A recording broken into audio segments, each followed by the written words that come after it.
Hello, I'm MJ Aragon, and I'm here with my producers, JoJo Merricks Yep. and Tony Jeffries. Hi. Today is May 12th, Fibromyalgia Awareness Day. Oh, here I go, tongue-tied already. I want to share a couple things. I want to share my friend Kim's blog. I've shared it previously. She did the one on the 7th stage of fibromyalgia, which I absolutely loved.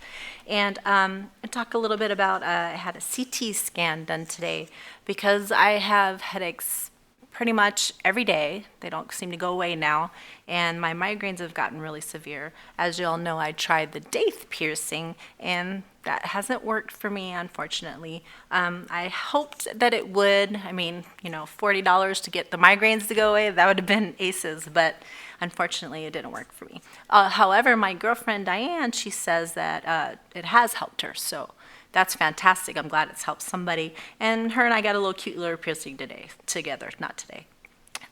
So we have that. So I wanted to share Kim's blog again because she did one called Happy Birthday Fibromyalgia, which I thought was appropriate, being as today is the big Fibro Awareness Day. And so I'll begin with reading that.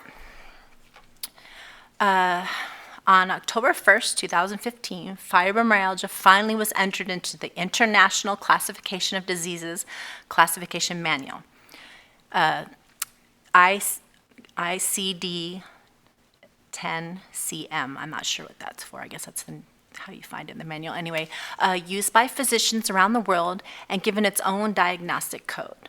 Fibromyalgia, M79.9.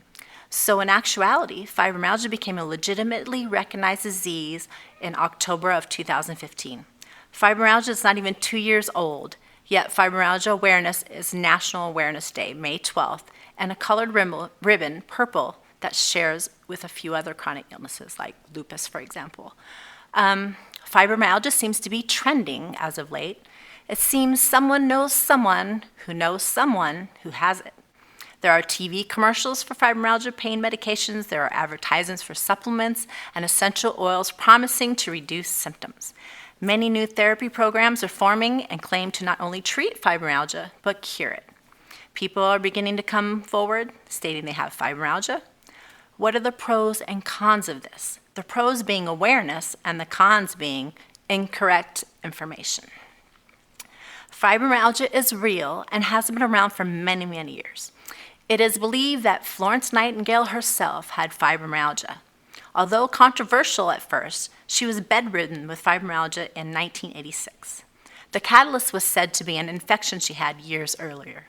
Morgan Freeman has admitted publicly to having fibromyalgia, as has Sinead O'Connor. The point is that even people with well-known public profiles have stepped forward and spoke up that fibromyalgia is something they have been diagnosed with. These public figures are finally feeling they can speak out about it. Fibromyalgia awareness is happening before our very eyes. It is about time this invisible illness is brought out of the darkness and into the light. With the awareness comes uninformed ideas about what to do with this debilitating syndrome. False information can be fed to very vulnerable, chronically ill individuals. You may believe the claims and spend a lot of money believing that their treatment will be the one that provides you with a cure. Fibromyalgia is chronic. There is no cure. Any program or person claiming otherwise does not really know what fibromyalgia is. It is chronic and there is absolutely no cure yet. Finally, I encourage you to become your own encyclopedia. Fibromyalgia does not affect people in the same way. Our chemical makeups are different. We may have different catalysts that cause our fibromyalgia, physical trauma, stress, illness, genetics, all leading to different symptoms presenting at different times. There is more than one way to treat fibromyalgia. The trick is to find your way. You have to seek out what works for you. This will take time and energy, but you can do this. You must. Remember, May is Fibromyalgia Awareness Month, and the 12th of May is a nationally recognized day of fibromyalgia awareness. The more we learn, the more power we will have over this condition. Don't be afraid to trust the information you gather, but always verify it by checking your sources. And this is Kim Johnson, and she goes, on her blog, she goes by I Tripped Over a Stone, My Life with Fibromyalgia. I adore Kim. Her and I have spoken on several occasions, and she's a really good people, and I love reading her stuff. But I try not to read other people's blogs too much because I don't want it to have any effect where I end up writing about the same thing. I'm trying to write things when I do my blog from things that I'm experiencing at the time, and I don't want to somehow accidentally take someone else's idea and use them as my own. That's really important that I stay true to myself and everything's organic. So as much as I want to read everyone else's blogs because it's interesting, I really try not to. If I do, I'll just kind of skim through them because I don't want to accidentally, like I said, use someone else's subject matter. Of course, fibro being the subject, but I'm just worried that I'm going to accidentally take something of theirs and use it in mine, and I really don't want to do that. I want my stuff to come from me, to be true to me, and of course, if I share their blog, then I've shared their blog. It's totally different. So I want to have subconsciously, huh? Yes, I'm worried that subconsciously I may read something and then write about something like very similar, and I don't want that to happen. There's a word, integrity. I want to have integrity. Right. So I'm really careful about that. So as much as I want to read, I told Kim, I'm like, I'm sorry, I want to read your blogs. I'm just afraid that, I might use something accidentally. So, but this I'm sharing. It's clear that this is hers. I love, like I said, I love that that she wrote about the 7th stage of fibromyalgia because it was such a positive. You remember that one?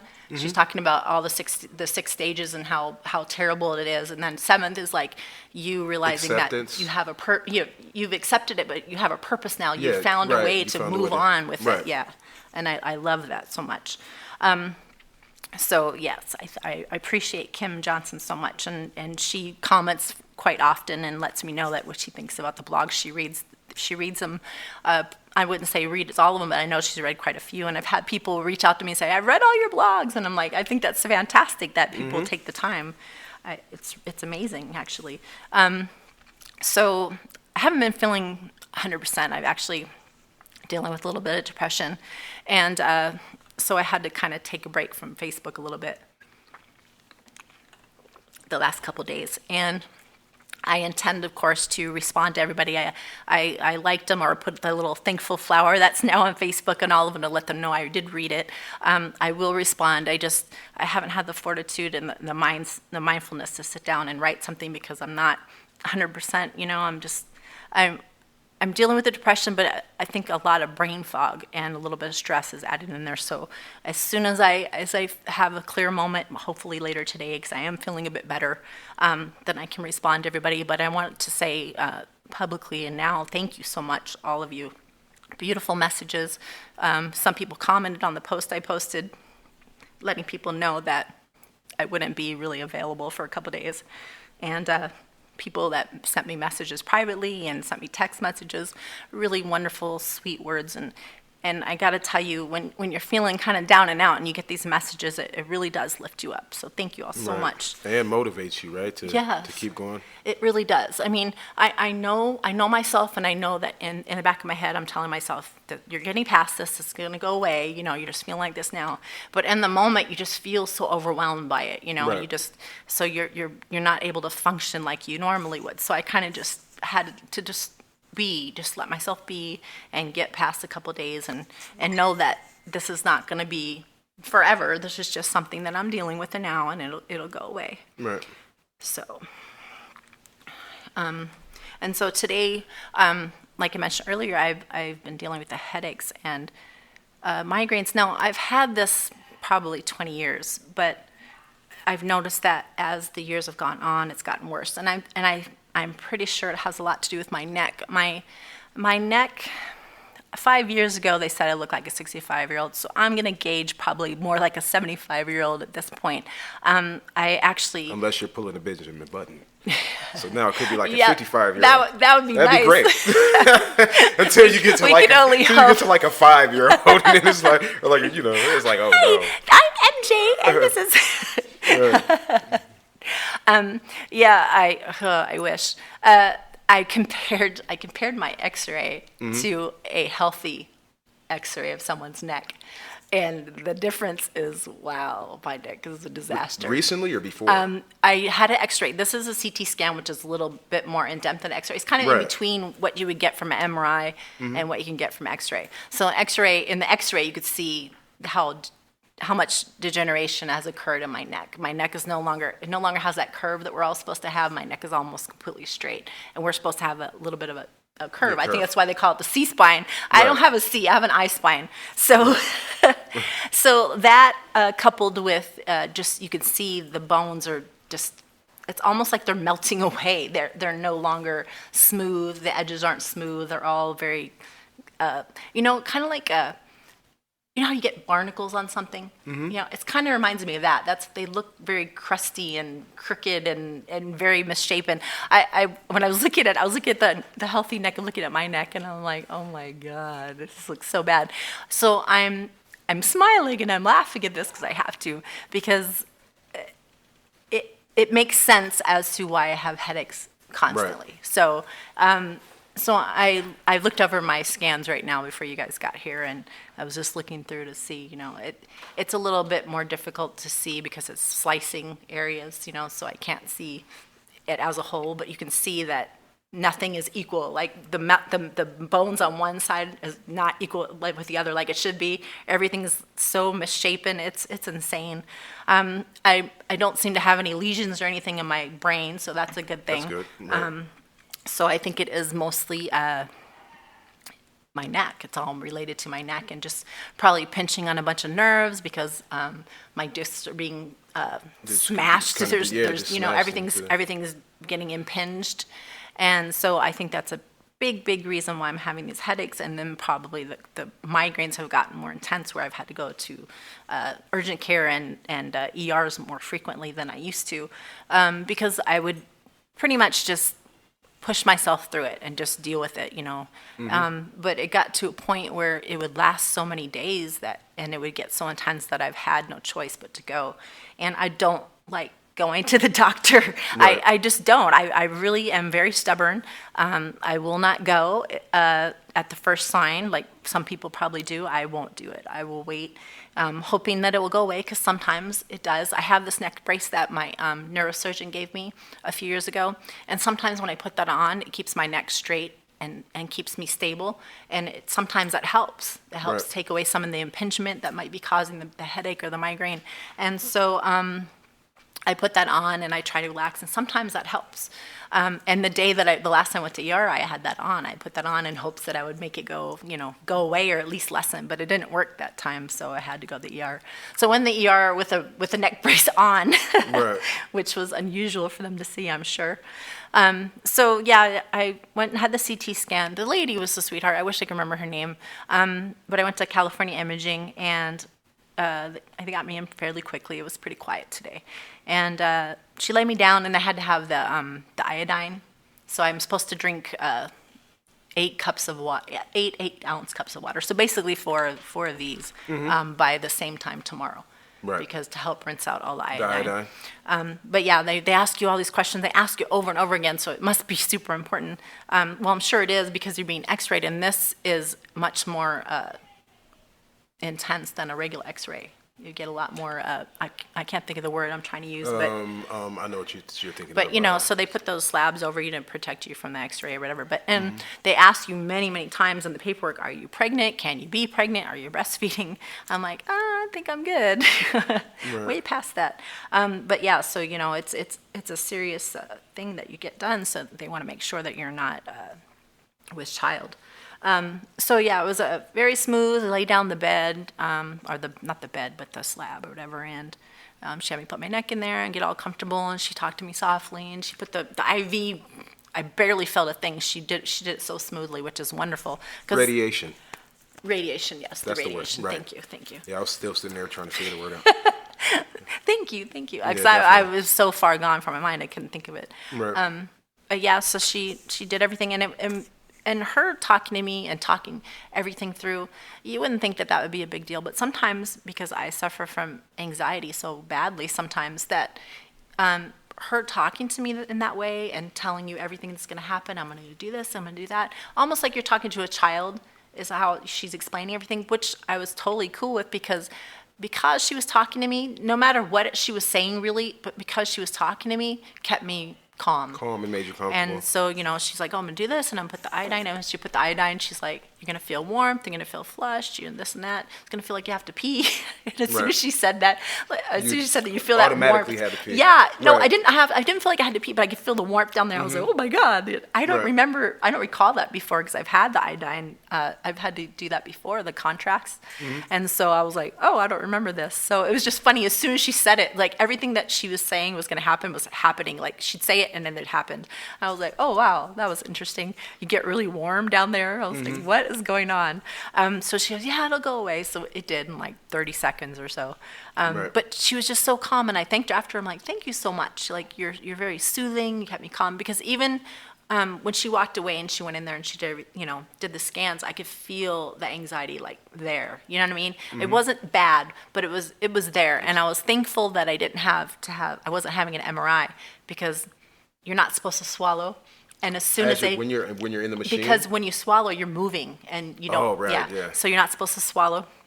And I swear to God, I won't even think about swallowing. But as soon as they say, "Don't swallow," you're like, it's all you want to do. it's like breathing. When they say you can't breathe, you're like, I don't think about breathing all day. Right. I just naturally do it. But now that you said Exactly. it, I'm like, dude, I have to breathe. Like, oh man, like They yeah, I had to. understand. They weren't mad, but I'm sure they were frustrated, because I kept swallowing one time. This was a few years ago.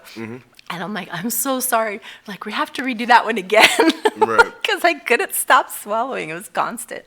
Right. So, it's like when you tell someone don't do something, they think say, about it. don't do that. Don't tell them that, because that just makes them want to do it more. Not that they're going out and purposefully saying, I'm going to do this because you said no. It's just that you You're put that in their focusing head on it. now. Now Yeah. you're focusing, Whereas yeah. before they weren't thinking about it. So I noticed that the times that they tell me not to swallow, or the times that I swallowed, and the most. times they say nothing about it, I was perfectly fine. Right. So in this case, she was talking about things, and I just remember thinking to myself, I'm glad she didn't have to tell me not to swallow, because I know that if that was something I had to be aware of, that I certainly would have done it. And of course, I pounded which I shouldn't be drinking anyway. But I had like half a Red Bull left. I had to hurry up and drink. That help messes with your anxiety, right? Well, not that, but it seems to make my mouth more dry, Red Bull. Oh, okay. And so I was thinking to myself, that's what made me think about that. I'm glad she doesn't have to say don't swallow, because I certainly would have. There's no doubt about it. And you know that when I'm anxious, that my mouth gets dry. So Right. as you guys have heard on the occasion when Mom, that's my anxiety kicking in and causing me to have a dry mouth, which is not fun. So it went really smoothly. I'm always thankful for that, and I'm always thankful to have someone who's nice and talks to you and makes you feel comfortable. It's the weirdest thing, and I think that in some cases it's why those people have those jobs. But when you go somewhere like that and people know you're nervous, and for whatever reason you run into the people with the warmest energy and just the best spirit, and it's like, you just doing what you're doing right now is helping, just keeping me so calm. Absolutely. And it's like, wow, you're good at what you do, because I was really nervous. I've never met you before in my life, but what you're doing right now is really helping me. Some people, and I think some people choose their careers because they know that they're supposed to be doing those things, because they're naturally I think good people at choose their careers according to who they are. who they too. are, and they People wanna are in the help. healthcare or any kind of care kind of job where you have to care for other people. I think that's who they are. They like they know, caring people. right, and it comes across like Yeah. you feel it when you're there. Yeah. It's one of the weirdest things, because Yeah. it's like, dude, I thought I was gonna be so nervous, but this lady, and you're so thankful for that person. You're like, oh, that was great. Absolutely. And it hasn't happened. Thankfully, I'm lucky. I haven't come across too many people that are having a bad day or Your last one, the guy, you said he was funny, making jokes. Yes, for about, 2 months the ago, nurse, right? the nurse, when I went to the ER, the nurse and the Oh, doctor. yeah. Yeah, When they you were went both to- very, very nice and listened to me and didn't give me the face when you Right. tell them you have fibro. They didn't do that face, like one of those. And I'm I'm probably a little bit unusual because I know there's a lot of us with fibro that have to take pain medications to help them with their pain. Because I'm so adamant about not taking those things, I've learned to tolerate a lot more pain than I probably should be tolerating, but because I don't want to take those pain medications, I've learned to do that. And the reason I don't take them is because I'm already dealing with the brain fog and things like that, and I notice that when I take those type of pain medications, I'm really not aware of my surroundings. And because I have PTSD and, things that have happened to me where I need to know what's going on at all times, having that feeling is very unsettling. So I don't like not being able to be aware of my surroundings. I don't like feeling like I'm not in control of things. And I notice that those type of medications make me feel that way. And like I said, many of us do use those and they work for them. Fantastic. But for me, it makes me unsettled, uneasy. I'm not comfortable taking them, so I avoid them. Right. And so when I tell people that I have fibro in situations like the ER, and I let them know I don't want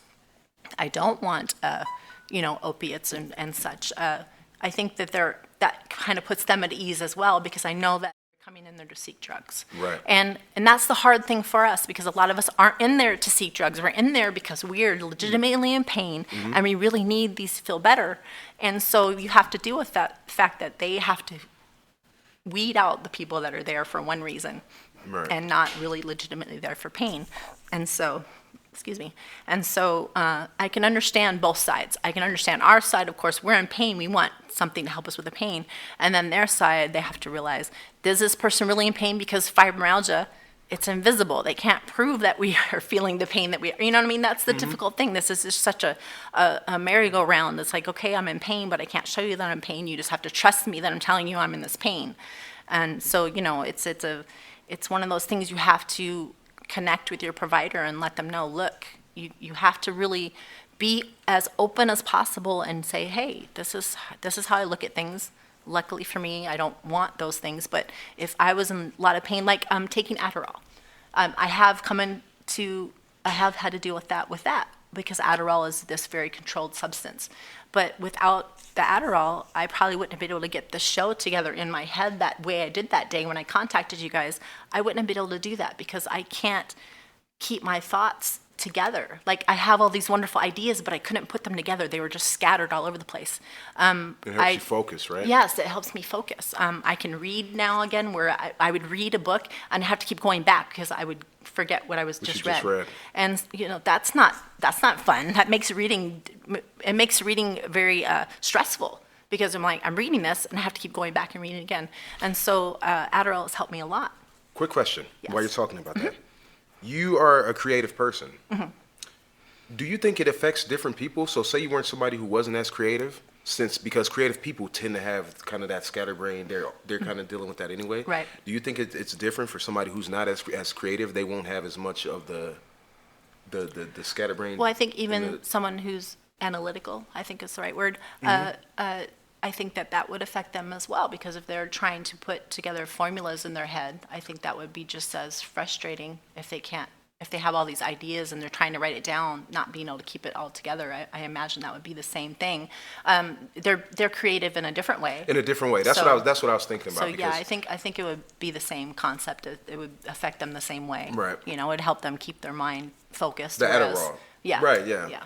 But as far as the fibro thing, it's like for creative people, is it? Do you think it's a different experience? Like mentally? I think that the fibro fog probably feels more extensive because for a creative person. I think so. Right. Because even though I am taking Adderall and it has helped me a lot, I still experience the fibro fog. Right. And mind you, I don't take it every day. I take it on days like today when I know I have to do the podcast and I know I have to be able to keep my mind, on what I'm doing and not space out.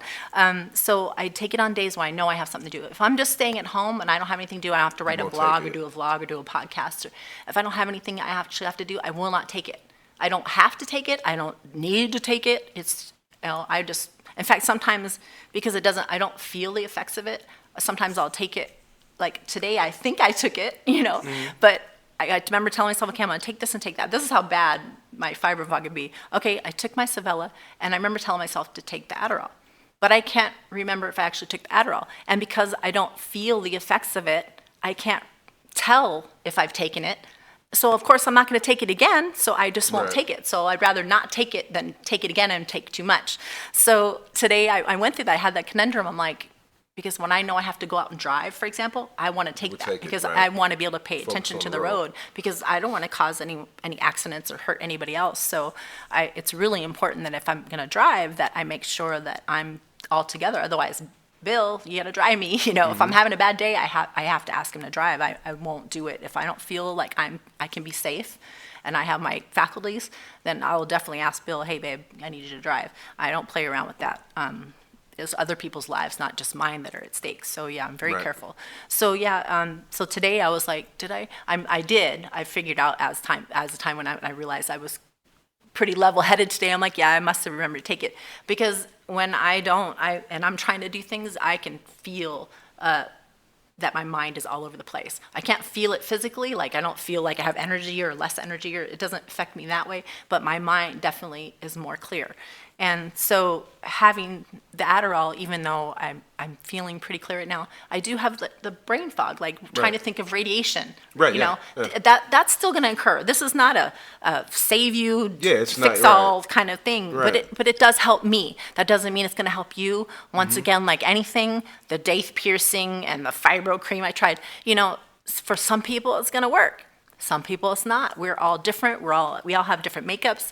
We are taking different things, you know, different medications might have something to do with it. So, you know, what works for one is not going to work for everybody. We just all have to keep trying till we find what works for us. And of course, once again, doing your research and doing your research properly, not just finding one site and taking it for, you know, for their word. You have to make sure that other people agree. So, and that's a lot of times when I do read articles on here. I make sure that I've read a few and that this is a good article I'm reading and not someone that's just blowing smoke up our butt, because we don't want empty promises. We want to know that things are happening. Right. One more question. I was at work today, and one of my friends, he said he ate a piece of gum yesterday. He had a headache, and I guess the mint helped his headache. Are you allergic to mint? I'm not allergic to mint. I think that mint is helpful in some ways. I think it helps with your senses, like feeling alert. There are plants that they suggest. I want to say rosemary is one of them. Something about the smell of rosemary helps your mind, clear your mind. I know that there's a few plants I looked into, I think right before I found out I had fibromyalgia, that I would keep in my bedroom. And I totally forgot. I bought two plants. One was a snake plant, and I can't remember the other kind of plant, but they're both supposed to help with oxygenation in your house, keep the air clean. Right. I bought the plants for that reason. We went out. I don't know. We went out for the day. We were gone for quite a while, and we came back home. And I remember walking in the room, going, "Wow, the room seems so fresh." And I totally forgot about the plants. I just remember walking in the room and actually noticing that the room was fresh and clean. It was a different atmosphere, a different feeling. And then it dawned on me later, I'm like, oh yeah, the plants. Right. This is some serious stuff, because they weren't even on my mind. I just noticed it completely on my own, walking in the room and noticing that the room was different. So, you know, things like that, plants that help. The snake plant, in fact, you can go online. If I would have thought about this earlier, I would have actually given you guys a website you could have checked out. But you can go online and look for oxygenating plants that help clean the air, that are good for your bedroom. Snake plant or mother-in-law's tongue is another name for it, is one that I love. Mother-in-law's tongue? Yeah, the really long. That's such a weird name. Yes, it's just, I know. I know. How did they get that name? I have no idea. Is that a good thing, mother-in-law's tongue? My mother-in-law's cool, but I know, it kind of has a negative connotation, right? Yeah, like usually when you think of mother-in-law. Or it could be mother-in-law's tongue. She licks you and makes you. No, that's gross. I don't know. I don't understand. I don't know. I have to look up the origin of that now. I have no idea why? where that came from. I just made Tony make a face. Yeah, when it came across that, I was like, what the hell? Snake plant. That one makes sense, because it kind of grows tall and twists a little bit. Yeah. I could see it looking like a snake. It has like a little design on it. Yeah. And they really, really do help. That one I can factually say that one made a difference. But I'm sure you can find, there's a few of them out there that will help, you know, clean the air. And once again, I believe it was rosemary. Don't quote me on this, but I'm pretty sure rosemary is one of the ones that are supposed to be helpful. But I'm sure you can find on there, if you go on there, things that will help with fibromyalgia, or even just clean air. I would put in there. Those things will pop up, and they'll show you a bunch of different plants that you could try out and put in your room. Some are a little prettier than others, but my main focus was having nice clean air in my room. So definitely check that out. It will make you'd be surprised. Put those plants in your room, just a couple, depending on the size of your room, and you'd be surprised at how nice and clean the air is afterwards. It's pretty amazing. Like I said, I was gone for the day, and I came back and totally forgot, and the room was just, I remember just walking in and going, wow, it's like really fresh in here. And so, it wasn't conscious, it was on my mind that there were plants in the room. This is just something I actually felt when I walked in the room. So I'm not blowing smoke up your butt. I like saying that. I don't know why. I think plants are something like, just having that life around, when you walk in and see plants, it's like, I can't just wait. The greenery itself, yeah. I can't wait to have flowers Yes. in my, like when I walk in my house and have flowers there, because it's just seeing that, it's just something really positive, and it makes you We have feel to be really careful, good. though, about fragrant things like flowers, though, because our senses are so overexcited with fibromyalgia that Right. chemical smells and certain plants like lilies. I used to love lilies, but the really big lilies, I don't know if there's a certain name for them. The smell of those, they kill me. I die. I can't be around it. Right. So we have to be So careful check about with that. flowers, But plants, Just plants with no plants flowers. don't have a scent. Right. They're just cleaning the air. But flowers, you have to be more careful. You want to see how you react to it in the store, at Lowe's, or wherever you are, before you take it home, because if you have any kind of reaction, you definitely don't want that in your room. Right. So anyway, once again, it was Fibromyalgia Awareness Day today. So I hope everybody is wearing purple. I have purple hair, so I get away with not wearing the clothes that are purple. But I hope you all had a good day. Everybody was as healthy as possible, and they're having a moment to themselves. It's important that we take that moment to ourselves. If we have kids or family or take care of anyone, we need to take that time out. And a friend of mine reminded me of this, because I used to tell her that all the time, that we need to take that moment out for ourselves, because if we don't take care of ourselves, we can't take care of others properly, because we're not, never 100%, but we're not be able to give if we don't have anything left to give. If we're empty, if we're empty, how are you going to help anybody else? So it's really important that you take care of yourself and make sure that you're healthy and happy before you can make sure other people are healthy and happy. Kind of like when you're in an airplane and they tell you to give yourself the oxygen first before you help someone else. Same concept. There's a reason for that. Because if you pass out after you've given that person their oxygen, then what? Right. So you have to make sure that you are ready to go, and then you can help other people. So you got to keep that in mind. Take care of you first. I know it sounds selfish, but we're ill. We have to take care of ourselves first, okay? So remember that. It's important. All right, y'all. As always, you are not alone. I love y'all. Love y'all. Love y'all. Love y'all. Love y'all.